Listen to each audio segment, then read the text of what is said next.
আলহামদুলিল্লাহ, বিবাহ একটি সুন্নত আমাল। নবী সাল্লাল্লাহু আলাইহি ওয়াসাল্লাম এই কথা বলেছেন, যার মোটামুটি অর্থ এরকম যে তোমাদের ভিতর যার সামর্থ্য আছে সে যেন বিবাহ করে, যার সামর্থ্য নেই সে যেন রোজা রাখে। এর দ্বারা সে গুনাহ থেকে বাঁচতে পারবে, তার ঈমান হেফাজত হবে, তার ঈমান আরও মজবুত হবে। আর যে বিয়েতে যত কম খরচ হবে, অর্থাৎ যে বিয়ে যত সাদাসিধা হবে, সে বিয়ে তত বরকতময় হবে। আমাদের দাওয়াতের মেহনতে আলহামদুলিল্লাহ আমাদেরকে এই জিনিসটাই শেখানো হয়, আমাদের সমস্ত কাজ কীভাবে আমরা সাদাসিধার ভাবে করতে পারি, সাদিকি জিন্দিগির উপর আমরা উঠতে পারি। তো বিবাহও এটার ব্যতিক্রম নয়।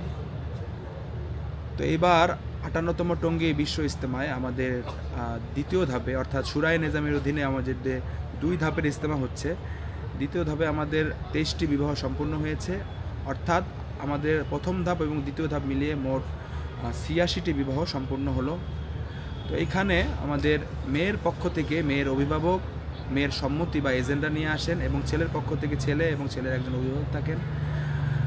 অমুকের মেয়ের সাথে আপনাকে এত টাকা দেনমোহরে বিবাহের প্রস্তাব করলাম, ছেলে কবুল বলে, আলহামদুলিল্লাহ বিবাহ সম্পূর্ণ হয়ে যায়।